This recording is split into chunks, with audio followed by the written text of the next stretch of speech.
Okay, so let's get a review of whatever we did the last time. So the last time we talked about the universal property of quotients maps, and we had seen some examples regarding that. So what did we see? What was the universal property of quotient map? What did it say?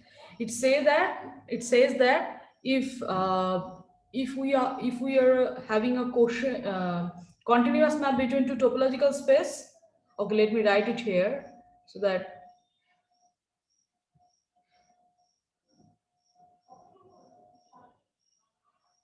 okay.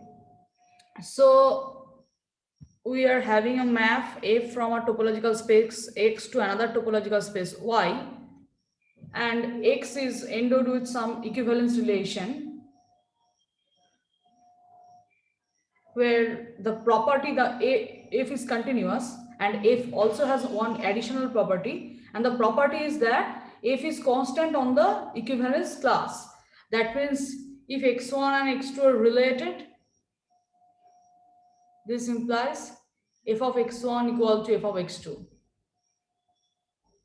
And then we have then F will induce, or F descends to the map F bar from X mod the equivalence relation to Y.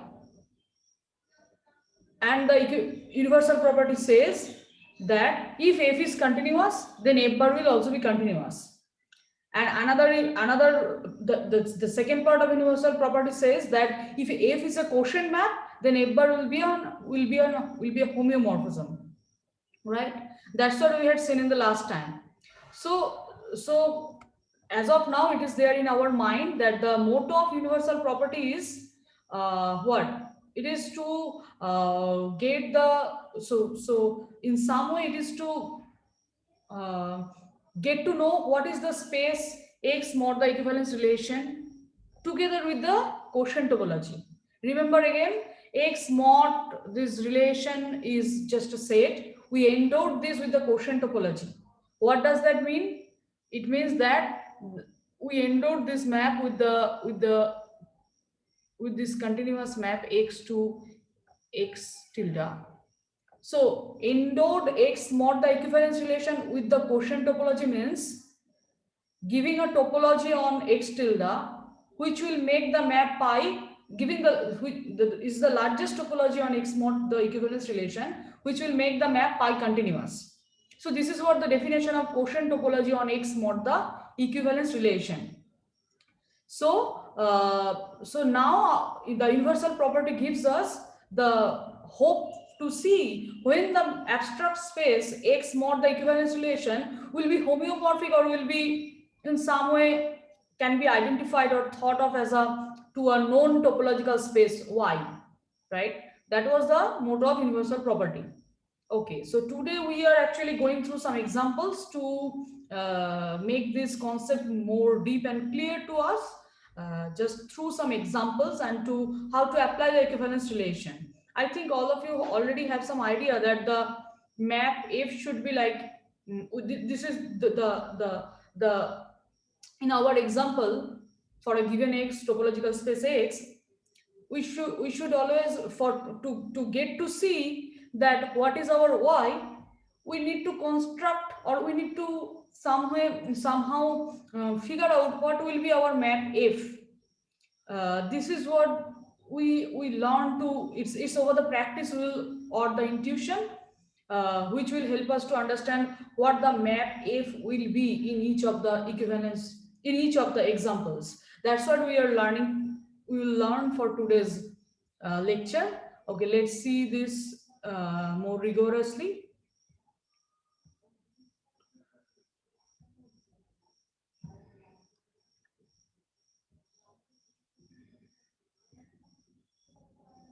Okay, so you remember that we were talking about this example last time, right? We have just started that we have two copies of disk, right?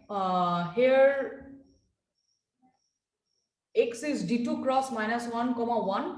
What does that mean? We have so Okay, let me draw the picture again. So our topological space is D2 cross minus 1 comma 1, and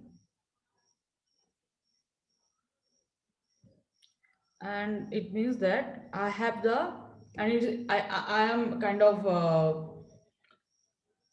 this space is sitting inside R cube. So I have this normal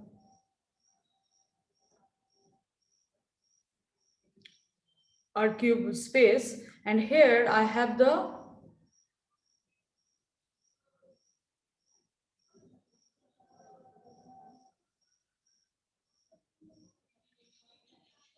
this is the disk, and remember D2 is the closed unit disk. So here this is my D2 cross minus 1, and here this is my D2 cross 1. Okay, yeah, so this is our picture. And now what we are doing, let me read whatever I have written. In other words, X is the union of two closed disks. We are applying the following identification on X. Okay, let's get through the identification. So what we are doing, we are gluing their boundaries together. That is the corresponding equivalence relation on X. What will be the equivalence relation? We are gluing the first, before thinking about the equivalence, going to the equivalence relation mathematically, just look at the thing more intuitively or geometrically. What we are doing here, we are just gluing the boundaries together. So this is my D2, and this is my another D2. I'm kind of attaching their boundaries all together. And already someone has said in the last class that this space after the identification of the boundaries is gonna be the sphere, right? Intuitively it is clear, it is some closed enclosed space, so which can, the only possibility for this is to be a sphere topologically. So we have to prove this. How? So now let's see what is the equivalence relation on X. So the equivalence relation is attaching their boundaries together. And what is the boundary of the unit disk D2? The boundary of the unit disk, which is basically, okay, let me draw it. So the boundary of the disk is this part, right? This is what the boundary is. And this is nothing but the circle S1. This is nothing but the circle S1. So, and so therefore equation, those points, the coordinate of those points is x comma y comma 1 for the sorry, the I have written the disk other way around. It will be D2 cross 1 for the upper disk, and the D2 cross minus 1 for the lower disk. Yeah, I hope everyone of you understood it. So yeah, so the point on the boundary is the coordinate of the point is x y comma 1 or x y comma minus 1, right? So what we are doing here, the points in the interior of the disk are those points where x square plus y square are strictly less than 1. So then those 2 points are in the single equivalence class. So they are related to themselves. So that's why I had written that xyz is related to xyz if and only if x square plus y square is strictly less than 1. And the second one is the upper disk point where x comma y comma 1 is related to x comma y comma minus 1. If and only if x square plus y square equal to 1, right? So it means the points, so this is a coordinate of the points on the upper disk is x y comma 1. Those are on the boundaries. They are related. They're in the same equivalence class.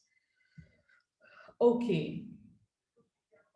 So, but the question we are asked, what is X mod the equivalence relation? What is this space with the quotient topology induced by pi? Right? This is the question we are asking to ourselves. What can be the space?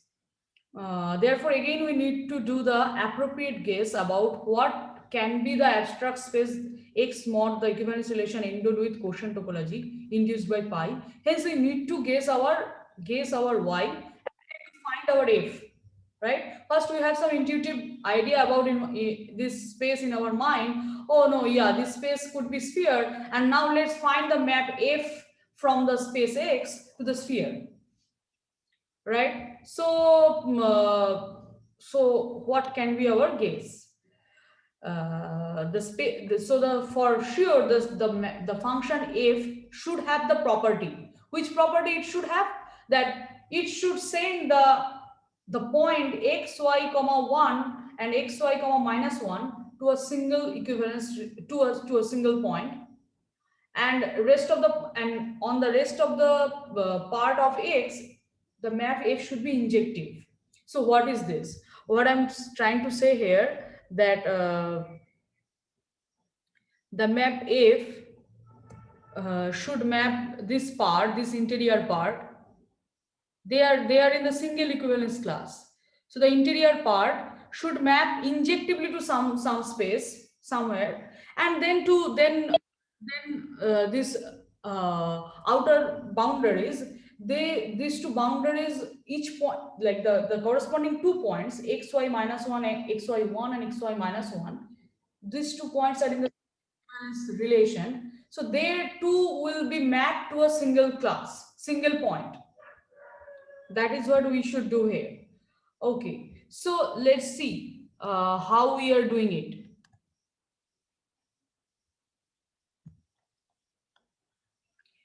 Okay, so I am defining the map. What I am doing, that if xy comma 1, this is for the point where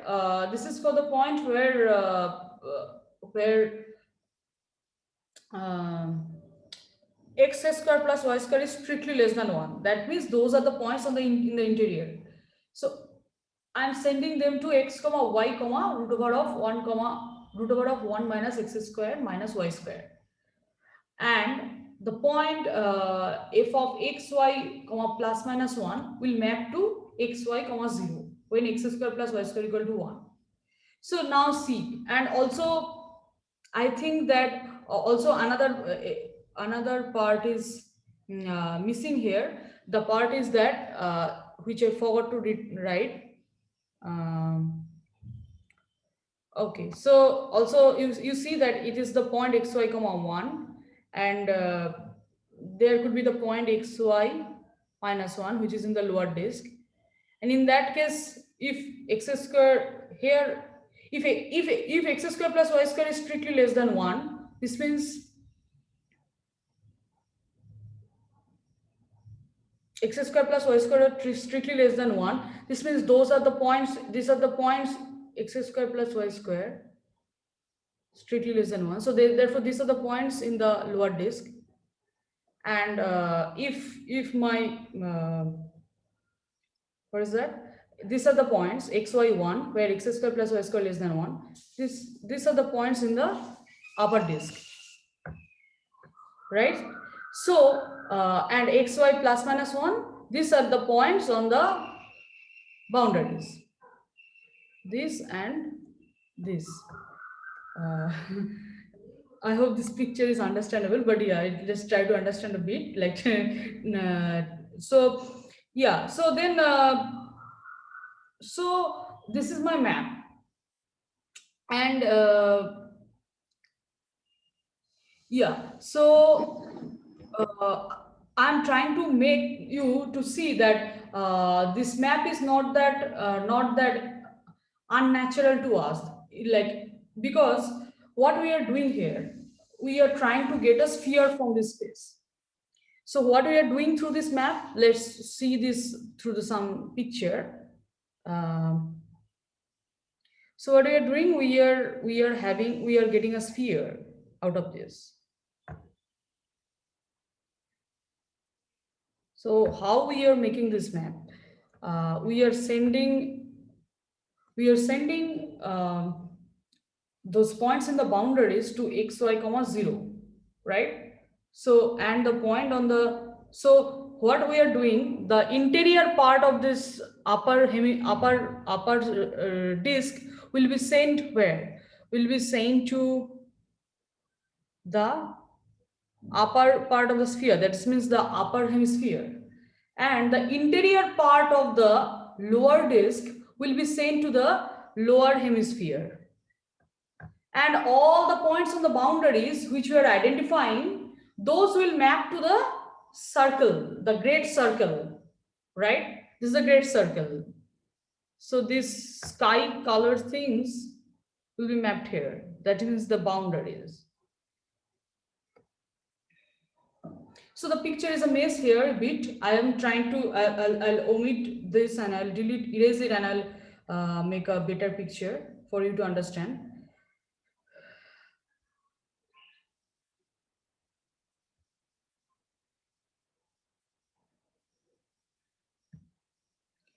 Yeah, so, okay. I think in the first part, fxyz is equal to xy, xy under root 1 minus x square y square. Here fxyz or fxy1.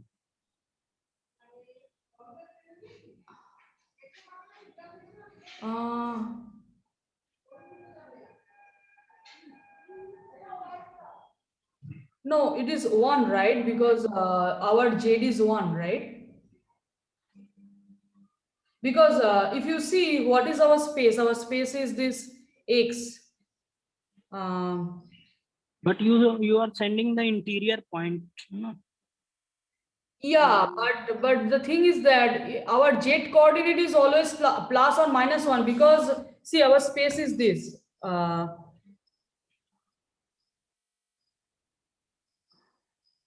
D2 cross 1, right? Union. Okay, okay. You understand? And D2 plus minus 1. Yeah, I got it. So, yeah. So now let me draw the picture more clearly. Yeah. So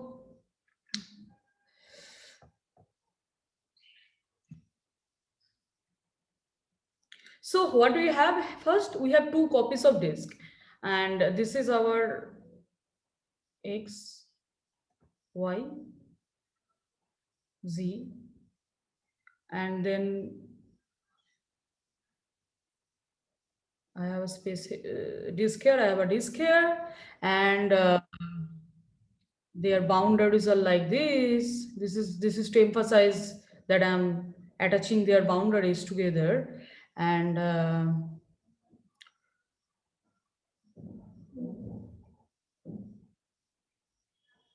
right. This is the interior part, and this is my space X.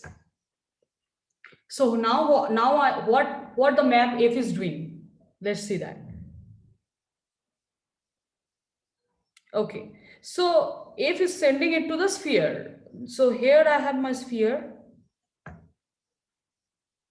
This is the great circle of the sphere, and so again this is in R cube. So what the map F is doing? So F is sending the interior part of the upper interior part of the disk, the interior part of the upper disk, that D2 cross 1, to the upper hemisphere, and to the lower from the lower disk, it will send the interior of the lower disk to the lower hemisphere, and then it is sending all those points on the, it is gluing those boundaries together and sending it to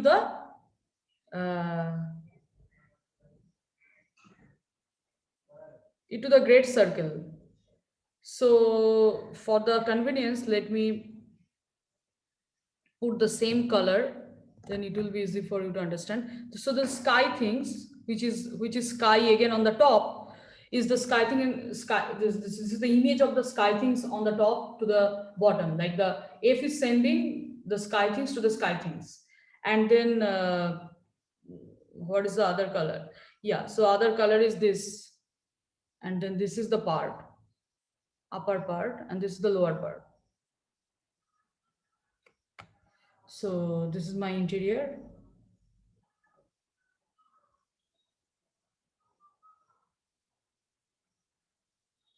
Yeah. So then it is easy for you to understand that what the map is exactly doing, right? Any question here about this map or this? Because this is quite important to understand.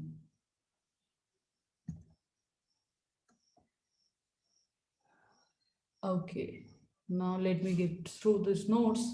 Yeah, so now it is easy for us to understand what the map F is doing. So it's quite natural if you think it in that way. If you think that I need a map F from two disk union of two disk to the sphere, then it will be quite intuitively clear that, oh, then I need to send the interior of the interior of two disk to the two hemisphere part, and then the boundary should map to the great circle. This could be the more natural way to think about this map. Okay, so clearly F is continuous. Why F is continuous? Because each of the component of F is continuous. So F is continuous. Now to show or prove the surjectivity of F, right? This is what the important, because we are trying to, if this map is surjective and continuous, and yeah, I forgot to mention in the universal property the map F should be surjective. If the map F is surjective and continuous, then we can say that and also the map has the property that it will be constant in the equivalence relation. These are the things we need to see. But from the definition of the map is constant on the equivalence relation. Why? Because we know that the points on the interior of the single equivalence class, but those points which are on the boundary, which is xy1 and xy minus 1, they both are mapped to xy comma 0. So the map F is constant on the equivalence relation, because the equivalence relation is just consist of those two corresponding points on the boundary, right? So the map, we take care of the part that F is constant on the equivalence class. Now we need to see the map F is surjective and continuous. And also is easy to see it is continuous. So the remaining part is to see the map F is surjective. Okay, so how to see the map F is surjective? Let's see that XYZ is some point in the sphere S cube, be any point, and then so if it is on the sphere, there could be two possibilities, right? One is that the z coordinate, the third coordinate is either 0 or it is non-zero. If the third coordinate is 0, then the point will lie on the great circle, right? Because the great circle's equation is x square plus y square equal to 1. But since yeah, otherwise the point will lie on the upper, either on the upper hemisphere or on the lower hemisphere. Okay. So if z not equal to 0, and x, since it is on the sphere, x square plus y square plus z square equal to 1, and z square equal to 1 minus x square y square, this is greater than 0. This implies that x square plus y square is strictly less than 1. So it means that if z not equal to 0, then the point xyz will lie on the either on the hemisphere upper hemisphere or on the lower hemisphere, not on the great circle. Then if z greater than 0, there is two possibilities. One is z greater than 0, another is z less than 0. If z greater than 0, so the preimage of xyz is xy1. And if z less than 0, the preimage of xyz is xy minus 1. Right? How to see this? Okay.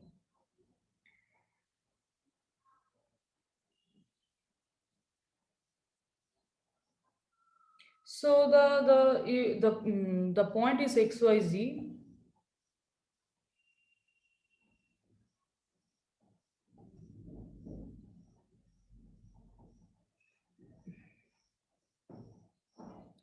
And since in this case, the corresponding thing is that x square plus y square less than 1. Where am I sending it? I'm sending it to the upper unit disk, and I'm taking that as my pre-image. Does that make sense to you? If the z part is non-zero, then this will happen.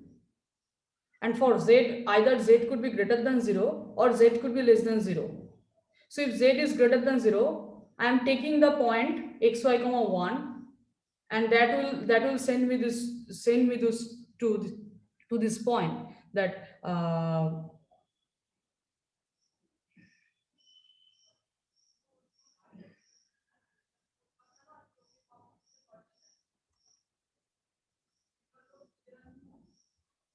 okay, so okay, let me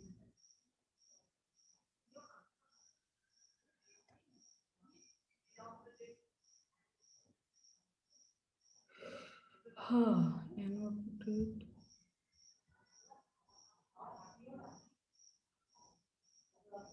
Okay, I'm clearing it later. And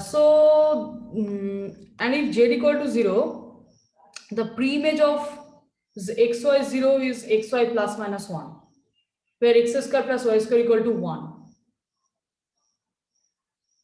Hence, f is continuous and surjective map from a compact space to Hausdorff space.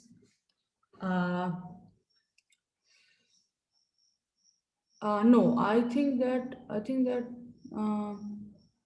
yeah.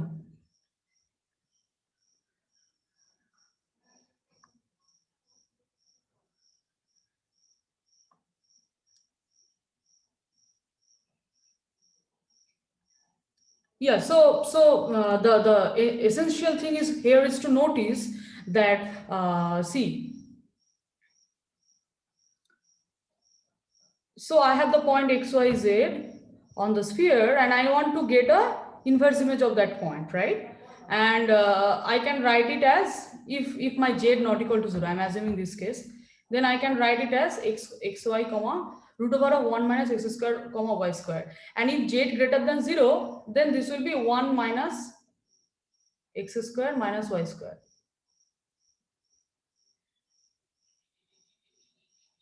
Right? And what I'm saying, that my f will take it to f in, so under f it will go to x y comma 1. That's what I'm saying. So I'm saying that it will be this. And because if you check the map definition of the map f, so this is what the definition of the map if you check. Okay.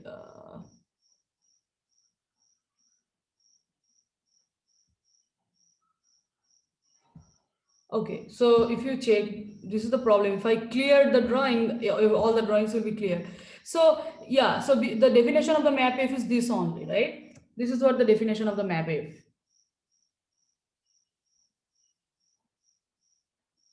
So therefore, inverse image will be xy comma 1.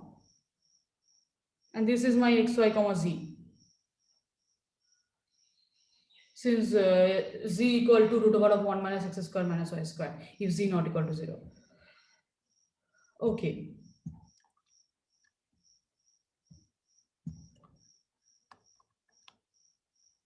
So if z equal to 0, the thing, this will be the map xy 0, and exactly the definition of f of xy plus minus 1 is xy comma 0. So here f is continuous and surjective map. And also if you see that D2 is a compact space, because D2 is a closed unit disk, which is, so hence it is a closed and bounded set, and union of two closed and bounded set is again closed and bounded. So f is a map from a compact space to a Hausdorff space, because sphere is a Hausdorff space, since it is a subspace of Rn plus R4, which is Hausdorff under the usual topology. So therefore the map F is a quotient map, because we know that if we have a continuous map from a compact space to a Hausdorff space, then the map F will be a constant, then the map F will be a quotient map. Hence, we are now reached to the situation where we are having a map F from X to the space sphere, our known space, known topological space. which the map which is constant on the equivalence class, and the map also surjective continuous, and also it is a quotient map. So then we know by the universal property that this map will induce the map f bar or f tilde from the equivalence relation to S2, which is an homeomorphism. Hence our space X mod the equivalence relation, the space which attaches those two boundaries of the unit disk is a sphere, right? Hence here we are done with this thing that, oh yeah, in this case our quotient space is a sphere, which is a known topological space. Okay, so now I am going to give you some example, and I want you to see what it could be. So this is an example 4. I want you to think about it. I am not going to the details because I might prove the generalization of this later. Okay, what I'm doing in this example 4. In the example 4, I have again a closed unit disk, which is D2 under the standard topology. That means the normal Euclidean topology in R2, and I'm considering the subspace topology of that topology on my space D2. So now I am identifying S1, the boundary of D2, and identifying this through. So what does that mean? So I'm identifying all those points on the boundary of the disk to a single point. That means if this is my unit, this is my disk, the boundary of the disk is identified to a single point, right? And collapsing the boundary to a single point, defining an equivalence relation. So of course, if this will be there, I can also always defining corresponding to an attaching or corresponding to an identification, there will always be an equivalence relation. What is an equivalence relation? Declaring any 2 points on S1 to be equivalent, right? So it means that declaring any 2 points on S1s are identified. So the resulting quotient space is denoted by D2 mod S1. What will be the space to which D2 mod S1 is homeomorphic to? This is what I want you to think about. This is first you will get an intuitive idea. Is there does anyone have any idea about any intuition what this quotient space or identified space is gonna be? Any idea? So let me draw some picture before. I have the unit disk, closed unit disk.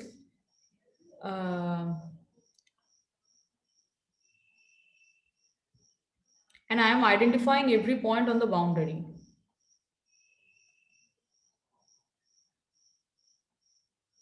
The points on the boundary are identified to a single point. That means if you have a rubber band in your hand, you have a closed you have a circular rubber band, and you are trying to just think about it that way. You are taking every point on the boundaries. That means you are how to say, yeah, you are just arranging those two all those boundaries, and you are collapsing it to a single points like this. So what could be the space? Any idea? Hello, am I audible? Yes. Yeah, so is it going to be the surface of a sphere, S2? You are right. Because like... Yeah, say? Yeah. Go ahead. Hello, I couldn't hear you because of some cut in the internet connection. What had you just said just now? No, I haven't said anything. You go ahead. I'm okay. So what I'm thinking is I have this sheet of rubber kind of circular shape. And if I identify every point on the boundary, it'll be like I'm stretching the sheet and like kind of like compressing every point on this boundary to one point. So it kind of closes up and becomes like the surface of a sphere. But I have a question here. You are almost there, but what do you mean by surface of a sphere? And what is the difference between surface of a sphere and a sphere then? Oh, the surface of a sphere is a two-dimensional object. Okay. And the sphere itself is like a three-dimensional object. So I'm not 100% sure which of these two would be the exact the actual equivalent, the actual quotient space, but my intuition says it should be the surface of the sphere. So surface of the sphere means the two-dimensional object. So what is that? Then it will be a circle or something, you are saying? No, just the, it's not exactly a two-dimensional object. So I'm trying to understand, like I don't know. how do I? Okay, it's a sphere. Yeah, it will be So that is true, but I did not know what is yeah. Yeah, so maybe I'm wrong, but I think it will be like parachute type anything. Yeah, it will be like parachute, that is true, like, but yeah, actually that is what I also meant okay. Or when I said some surface of a type sphere. where the S1 meets to into a point, that is the parachute where the box is situated like a point, and the interior of D2 will be the upper part. If we draw the picture in a plane, then just like some parachute type object, I Uh, think so. I see what you are saying, but in the parachute there is just the this if I'm not wrong, I'm not good in this kind of thing. So yeah, but if I'm not wrong, you just correct me. The parachute is this part is there, but then here this also the closed thing. Was that the thing? I'm just asking you. Is it the closed this part? Whatever is hanging. No, in parachute that will be rope, but uh, that that uh, that should say about balloon type shape. Yeah, yeah. Balloon, Yeah. uh, some circular upper surface, and then it meets to a point where the uh, So you are trying to say that this could be a some kind of balloon kind of shape? yeah, balloon type shape. Yeah, I understood. It's a balloon type shape, but if you see topologically a balloon is homeomorphic to a sphere because it is again an enclosed surface, and so in topology what we are doing without tearing, if you were making a compression or stretching and shrinking, then this is again a topological homeomorphism. So from a balloon to a sphere, if we are going to go, if we are planning to go, or if we are trying to make it, then we have to make some kind of shrinking or stretching in some way to manage to give it to a circular shape. Is nothing is very special about this circular shape except you can say it's more geometric and more beautiful in some way. It's more geometric. It's more geometric to think about the sphere rather than to think about some arbitrary. I think that any enclosed things, if it is not a balloon, if it is like something like this and enclosed, you can always give it to a shape like a sphere, if I'm not wrong. So in this case also we can see this is gonna be a sphere. I think almost everyone's idea is clear here, like whatever you are saying is exactly this same thing. Yeah. I just have one doubt. Yeah. So will it be the sphere itself, or will it be the boundary of the sphere? I think I have a better word now for surface of sphere.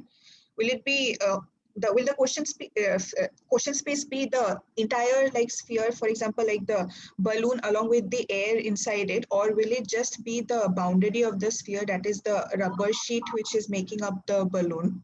I see what I understood what you are trying to mean. I understand Yeah. trying to you are probably trying to say it is a solid sphere or the hollow sphere, right? Uh, I'm having some internet issues today, so I couldn't hear what you said just now. Yeah, so you are trying to mean that is it become a hollow sphere or the solid sphere? Yes, exactly. Yeah, but if you see, the sphere means always the surface. It's not the sphere. By definition of sphere, we are meaning the not the interior part. There is nothing. So it's Okay, yeah. hollow sphere. Okay, yeah, that helps. Thank you. Yeah. So whatever you were saying, surface of the sphere, that means now I understood. So you were going to mean that. Yeah, that one. Thank Yeah. you. Yeah, so I want you, and I might add this to the problem session or somewhat, but yeah, but this problem is very important, and you please try by yourself to see, to make a homeomorphism, and please try to come up with some map.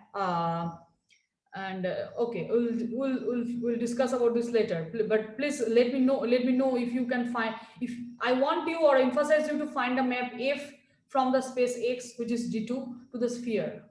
That's what we are always trying to find, right? To deal with the quotient topology. Okay, so now the next example. The next example is called the real projective space. Okay, so let me erase this picture.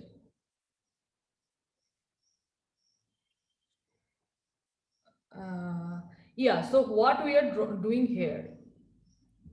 So the real projective space, this is the space X is Rn plus 1 minus 0. So we are omitting the point 0 from the n-dimensional space. And then what we are doing, we are defining an equivalence relation. I think some of you might have been seen it already. Define an equivalence relation where 2 points are related if and only if they're lying on the same straight line joining the origin.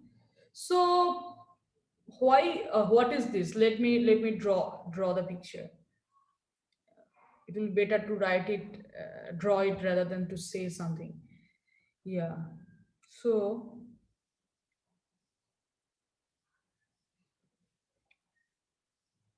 I can draw it just for R2, right? Or maybe at most for R3. So let me draw it for R2 to see the thing more clearly. So in R2, you can see that R2 you can think it in some way. What is the way? You can think R2 in terms of many different ways. One way is if you have a straight line passing through origin. Okay, my straight line doesn't pass through origin. Yeah. So if you have a straight line passing through origin, and if you rotate the straight line along the x-axis till its original position, you will get the whole R2, right? So in some way, your plane R2 is here. There's no difference between R2 with Rn. I'm just telling it just to visualize it. So your plane R2 is just, you can think it as union of all those lines passing through origin, right? Okay, so now my R2 is union of all those lines passing through origin. So what I'm going to do here, I'm trying to put some equivalence relation on the space Rn plus 1 minus 0. So so since I'm talking here with the R2, so R2 minus 0. Here, 2 points are related if and only if they are lying in the same equivalence relation. So this is what this means, because equation of a line passing through origin, because equation of a line passing through origin and the point 0 is lambda x, and also we know 2 points determine an unique line. So one point is fixed, which is origin, another point is any other point. So if we just take the point origin is fixed, and if we just take some point, let's say this is some x1 or something like that, this determine a unique line, right? So in this way we are like having here another line. Sorry, this is something, aha, okay.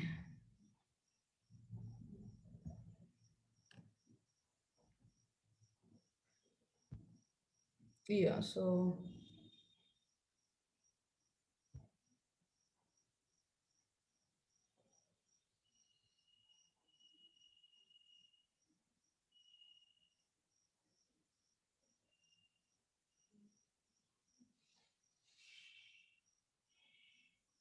these are also there. I'm just So things like that, and then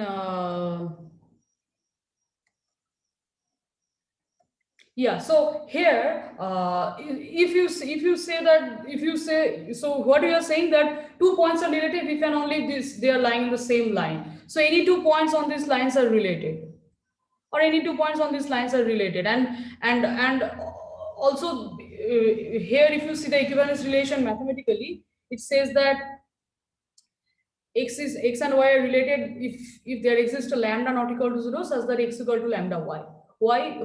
Because we know that equation of a line passing through origin and another point x is just lambda x, such that lambda belongs to, here I'm talking about r, the real number. So this is the equation of the line. So this is the equation of a straight line. So this essentially means that 2 points are related if and only if they are lying in the same straight line. Okay, so the equivalence relation is box x, y belongs to x, y is some lambda x, then they are related. So just keep it in your mind, 2 points are related if they are in the same equivalence relation.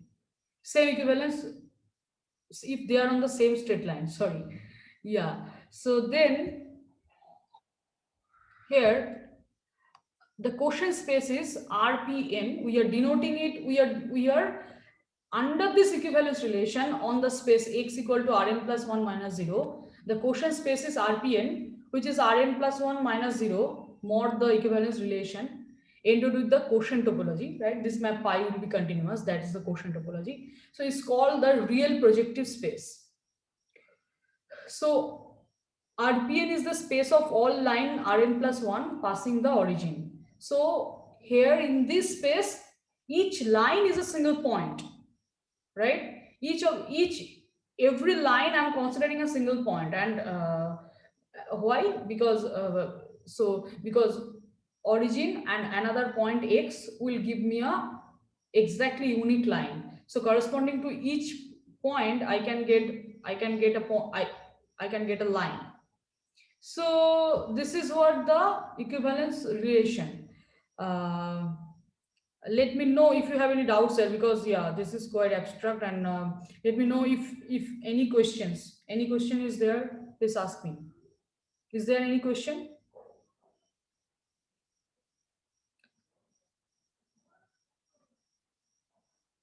Okay, so yeah, Hello. yeah. Why we exclude 0 here? Yeah, this is a good question, because like how to say, why do we exclude 0? What will happen if we include the 0? If we include the 0, see, if we include the 0, then that yeah, axis. say. Yeah, if lambda equal to 0, then y equal to 0. That means x axis. So that will be only single line. That's why we are taking collection of lines passing through origin. So I think for this reason lambda is non-zero. Yeah, no, he was asking that why do we exclude the 0 from the space x? Why our space x is not Rn plus 1, not just Rn plus 1, but Rn plus 1 minus 0? So my guess is that if I include 0, 0 will be present on every line through the origin that I take. So it kind of doesn't, it violates the transitivity property, because if I take the point 0 and some point lying on a line, say y is equal to x, then the 0 is also lying on the line y is equal to 3x. If I apply transitivity, it will mean that y is the whole line y is equal to x and the line y is equal to 3x are the are equivalent, which kind of is violated by the it kind of violates the definition itself and doesn't help. So excluding 0 might be a better idea. Yeah, so it's not relating in that way, but it will not be something useful, right? Because then the Yeah. relation will be just the singleton set 0. Yeah, exactly. That's a better way to phrase it. Yeah. Yes, So yes. is I it got. clear, Sanjeev sir, now? Yes, I got it. Okay, thank you, thank you. So now the quotient space is this. Uh, Okay, so there I have just a question just for you to see what my question is, what is RP1 as to which space is homeomorphic to? Any idea?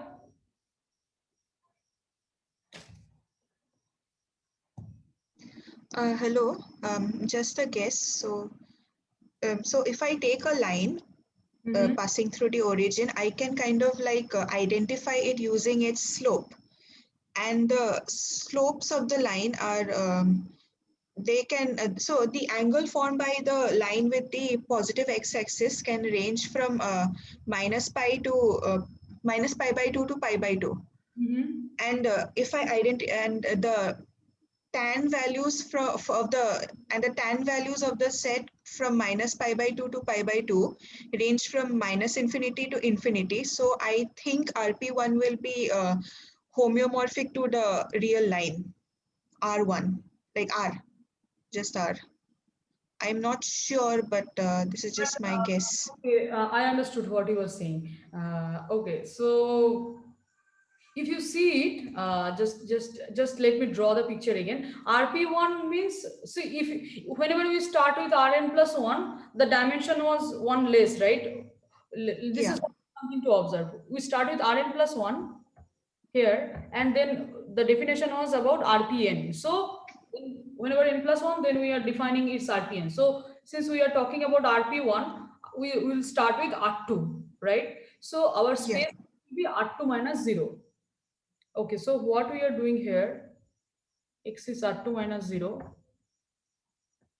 and then we are identifying again those points to a single point. So then kind of we are how to see. So in some way, let's see that this is my representative for this line, and as you said, we are kind of differentiating two lines in terms of the slope, right? And the slope is between minus pi by 2 to pi by 2. That's what you were saying. So then, yeah, that's what you were saying, right? Yeah. So this is another point corresponding to, this is a representative of this another straight line. This is another representative. This is the representative. So in this way, you'll get the representative.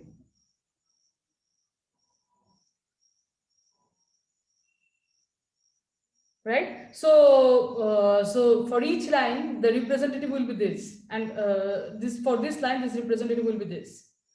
So in some way it will become a circle, right? It will give you some kind of circular things. will it really be a circle? Because like I can see half of those will be covered by points on the upper half of the circle. Yeah, this is a good point again a good point, thank you so much. So yeah, so these 2 points are again getting identified. That's what you were saying, right? The opposite, the Yes, antipolar points, yes, yes, point x, another point minus x. So these 2 points will be identified. These points and these points will be identified. So x and minus x will be identified in some way. So then is superfluous to consider those points on the negative on the negative y-axis. So what we are doing, we will not consider that then. So what we will do then? Okay, let me draw the picture again. We have this. Okay, so yeah, so then we have this picture. Aha. Mm.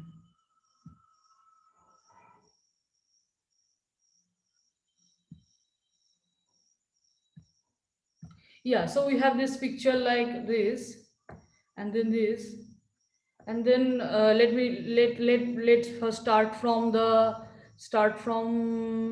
here, and then here, here, here, here, here, here, here. And we don't need to come on the x-axis again because we already have taken representative on the x-axis. So we don't bother about this point.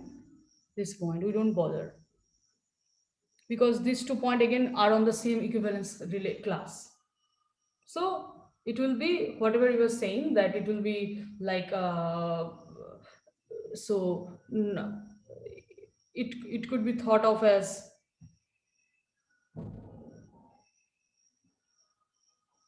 is a little. So this means this point is excluded, right? And if we defining it in that way, that then what will happen? Then you can take it as these points are. You can think it in that way, that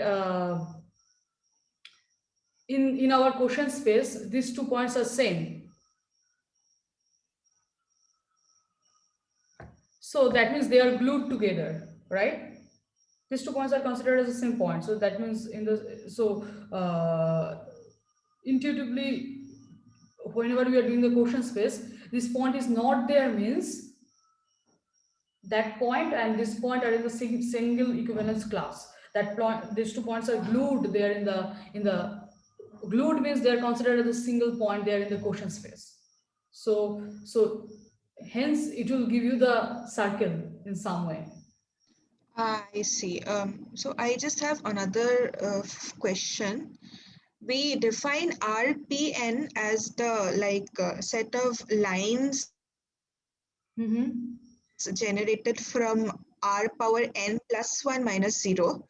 So why do we consider the projective space to be one dimension lower than the space from which we are taking the lines?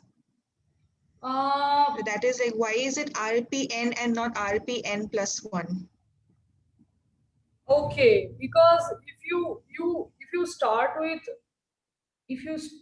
okay, there could be lots of geometric answer, but I don't know if that will be good to say in this case. But geometrically, I can say you something here just for the satisfaction that if you see that if you start with a point that can be considered as a 0-dimensional figure, and whenever you are starting with a line, a real number r is a line, right? So a line is a 1-dimensional space, and if you start with a plane, that is a 2-dimensional. This is our concept, right? But in this space, you are kind of collapsing a line to a point. So you are in some way making a dimension 1 less. You understand? So in this space, Oh, yeah. this is what geometrical it is, but this is not the exact mathematical answer. There could be some other answer also. Maybe, yeah, there even I can't say everything here because it will take lots of time. But No problem. yeah, but this is what it is, that you have a straight line here, and the straight line can be considered to a single line. But straight line, in our viewpoint, straight line is a 1-dimensional object, right? In this space, you are considering straight line to a point, so it is a 0-dimensional object. So you are making a dimension less. Yeah, I see the motivation behind the definition now. Thank you. Yeah, Thank so you. if it is nothing special about the straight line, you can make a plane passing through origin, and then you can attach make an identification. So if you want interested, then you can see it later, that you might try to see it by yourself, to read it somewhere, that it's nothing special about the straight line. It could be some other space also. It could be some any other vector space of dimension more than 1, dimension 2, dimension 3, like that. And then in that way, whenever you are making the identification, so if I make the identification of plane, and if I define my projective space, then plane will become a single line in some way. Okay, I so see. yeah, so my plane, which is a 2-dimensional object, will become a 1-dimensional object.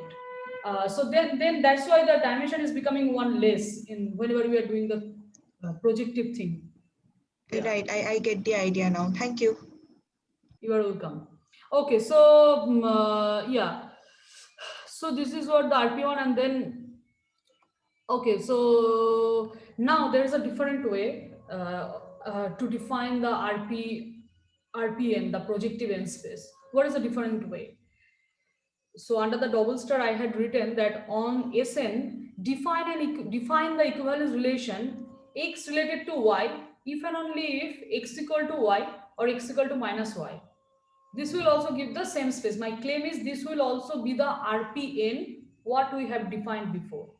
And I think that intuitively it is quite clear that why this will also be the same space, right? That's what Ipsa was saying, that any straight line which we have drawn through origin, this will cut the circle to two different points.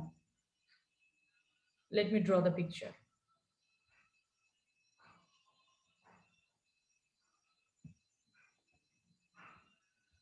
Okay, so I have the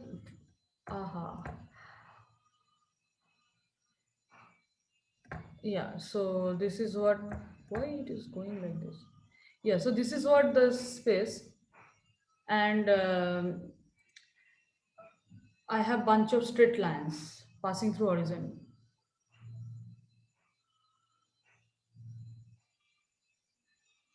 And now what I'm doing, I'm just kind of let's see what is happening to the circle, right? See, each straight line cuts the circle to different points, to antipodal points. Like they are diametrically opposite, right? Each straight line does this. These 2 points are diametrically opposite. This point and this point. Just a point and then make a 180-degree rotation, then to go another point. These 2 points are called antipodal points. Going after 180 degree, exactly the like mirror image of that point in someone. So then these 2 points are there. Yeah, so in some way, like they are, like, my drawing is not that perfect here, but yeah, but they are diametrically opposite. So what I'm saying that now I'm giving I'm saying I have my Sn here, I have S1, and I'm trying to put the two different points in the same equivalence class, two different antipodal points. This will also give me the same as RPN. So I hope if you understand the first definition, then this will be clear that why this will follow from the, well, this will be true. This is one explanation. Another explanation is, okay, yeah, there is one exercise here. I emphasize you to do that. Prove that RPN is a compact Hausdorff space. Though it is not difficult, it's easy to see, like you can prove it by yourself. But yeah, but I emphasize you to do this. Prove that this is a compact Hausdorff space. So this is one way to define the RPN again, the compact, the real projective space. There is also one more way. What is the other way here? The other way is consider the closed unit ball Bn in Rn by identifying antipodal points of its boundary Sn minus 1. Then it will be the quotient space Bn mod the equivalence relation. Also, you can see that also I should explain it a bit more here. Yeah. So as of now, we talked about the space, talked about the two-dimensional R2 and then one-dimensional projective space. But now I'm going to say something about the three-dimensional real space and then two-dimensional projective space. What is the three-dimensional real space here? So let's think it is a sphere. I am just here.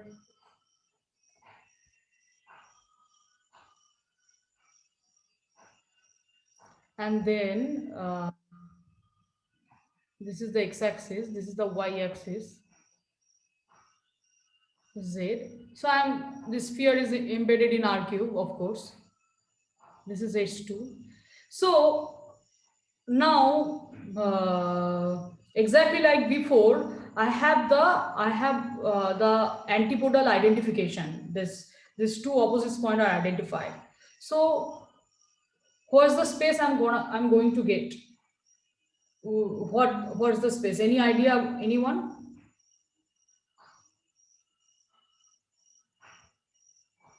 It will not be something very particular thing, But yeah, but you will see that whenever we are identifying these 2 points together,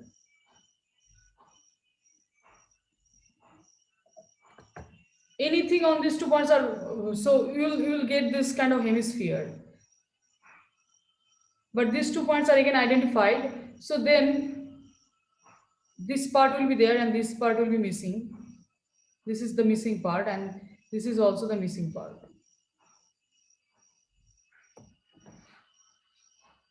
So this is how we are getting, whenever we are identifying the S2, whenever we are giving the, so this is this picture of RP2, because here our sphere is 2-dimensional, 3-dimensional object.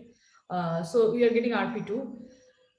So I'm trying to say there is another way. This is one way, identifying the antipodal points and then considering a single line to a point. This is one thing. And there is another way. What is the third way? Consider the closed unit ball Bn in Rn by identifying antipodal points of its boundary Sn minus 1. Then it will be the quotient space Bn mod the equivalence relation. Then what will be the quotient space? It will again be Rp n. And I want you to think about this, like because this is something somewhat clear. If you see, if you have a, and then you are identifying these 2 points and all, every 2 opposite points on the boundary. But in this case, if you do this, you will be getting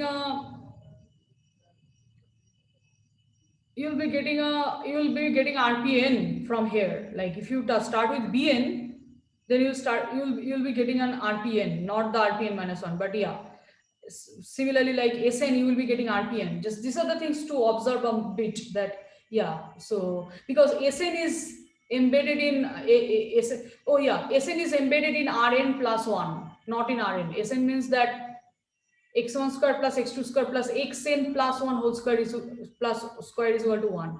So yeah, these are the big things, and I'm not going to enter more into this. I just want you to see more.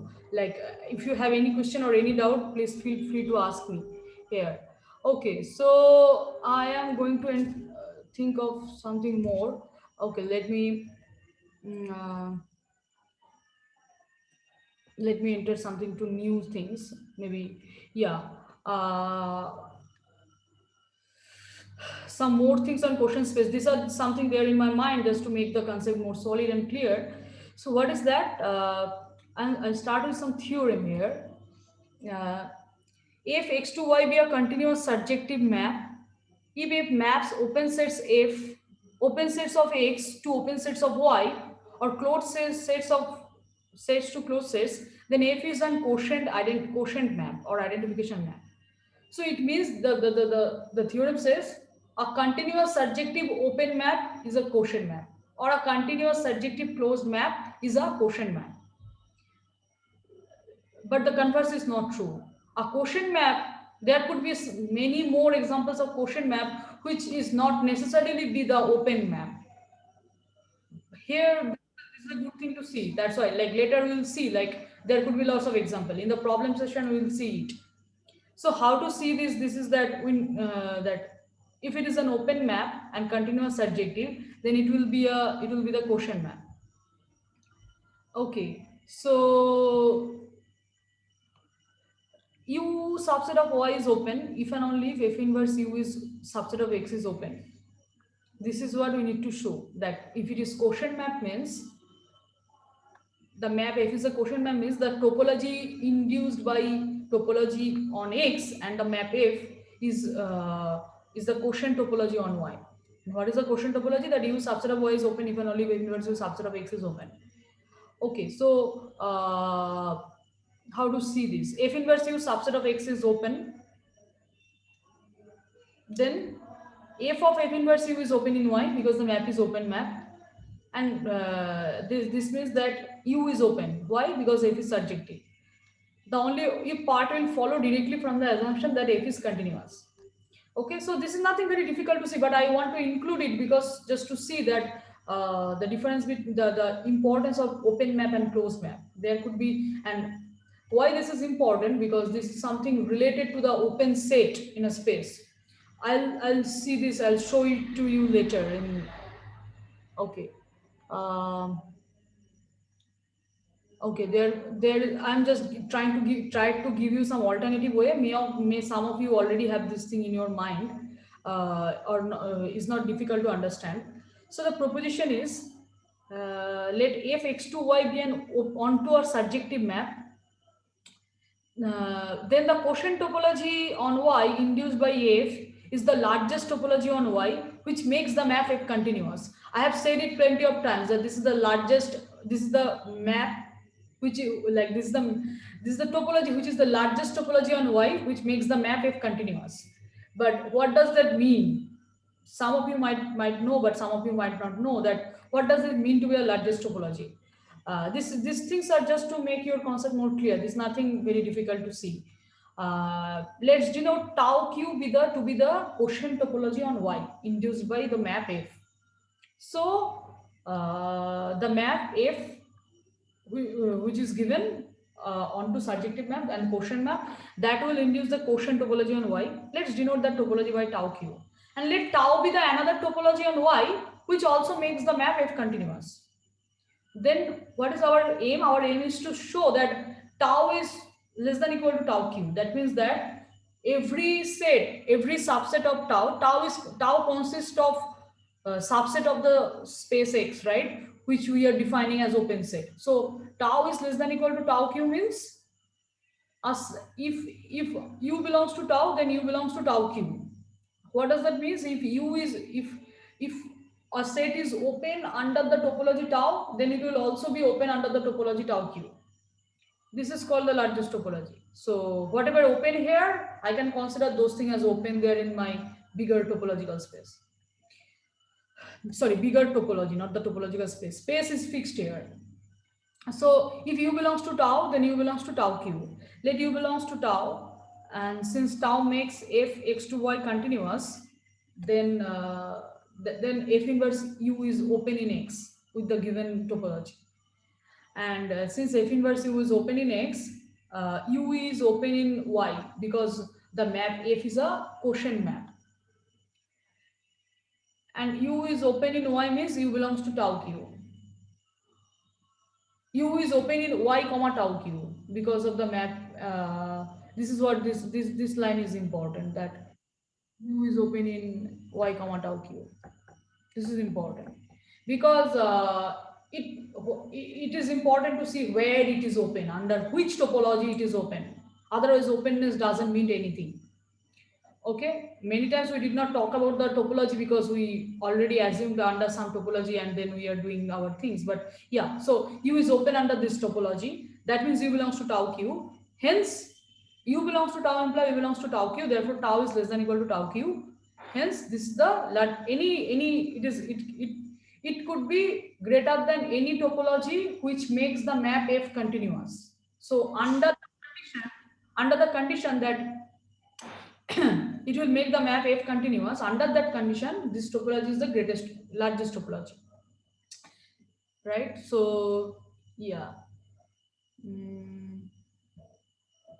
So you're done here up to this, and then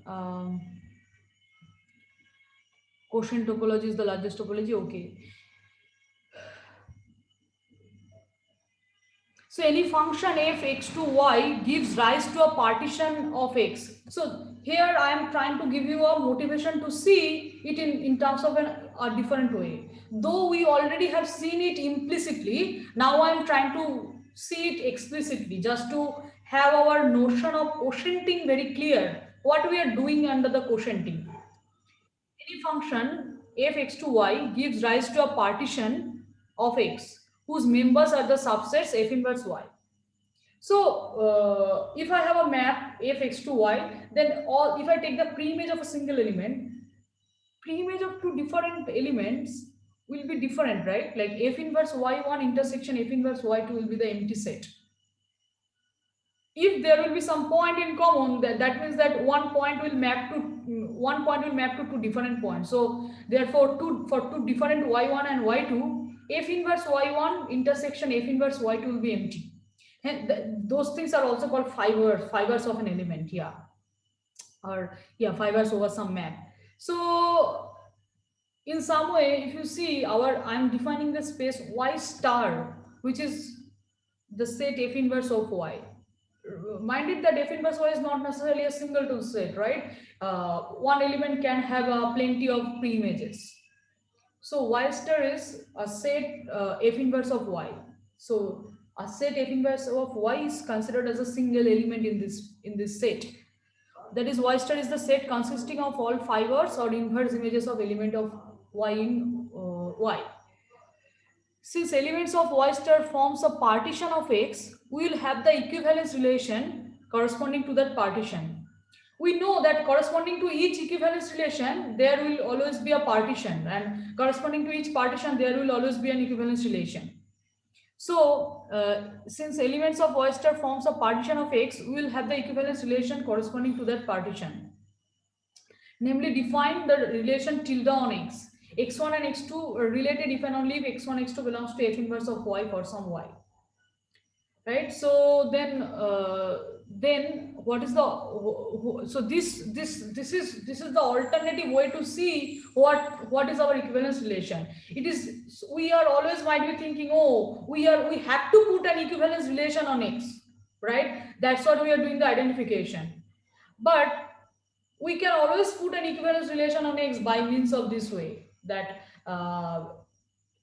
that if we have the map f and take the inverse image, and any two elements are related if and only if they are in the same, their image are same, like they are in the same, they are under the same inverse image class, right? Then they are related. So it's not like that we are getting the equivalence relation from out of blue, or someone is giving us some equivalence relation. It also mostly depends on the map f. It's nothing like this. These two things are related. That's why I'm saying, like, corresponding to given f, we will always get a equivalence relation by this way. So by this way, I'm trying to give an alternative construction on torus, right? So the alternative construction on torus is as follows. I'm trying to define a map from 01 cross 01 to S1 cross S1. And the map is this. e to the power 2 xy goes to e to the power 2 pi ix and 2 pi iy. And some of you might know that S1 cross S1 with the subspace topology is the torus, right? So now we are trying to say this will indeed be the torus. This, we haven't seen this before. Before we have seen the torus as an identified space in this way. This is identified with this side, and this side is identified with this side. That's what we have seen. We haven't seen it is like it is, oh, it is S1 cross S1. Now we are going to see probably that, yeah, it will be S1 cross S1. I'm not going to enter much into this because it's already become time. So I'm just trying to see that this is the map.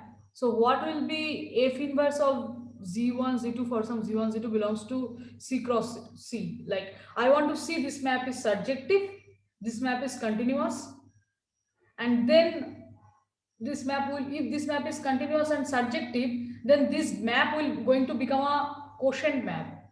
Why? Because 01 cross 01 is a compact space and S1 cross S1 is a Hausdorff space. So I think that we'll see it later, or I'll try to, this you can take it as exercise, that I'll to see that this map is indeed a continuous and surjective.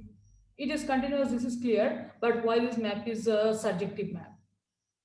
What will be the inverse image of a point z1 z2 in S1 cross S1? I had written a C cross C because of this. I think that I should not proceed much, because otherwise you will feel more heavy or bored. Yeah. So, any question here? Anything? I think that is, it's in at the this should not go very fast. I'll again explain it better in the next time. And but I want you to see that, I want you to prove next day. Please come up with your ideas. I'll ask this question, that why this map is subjective. Okay. Yeah. But yeah, but I'm going to stop here. Any question or anything? Anyone want to say anything? Okay, it's a very nice session. And let's stop here, I think. Okay, thank you so much to everyone. So I'm going to stop. Thank you.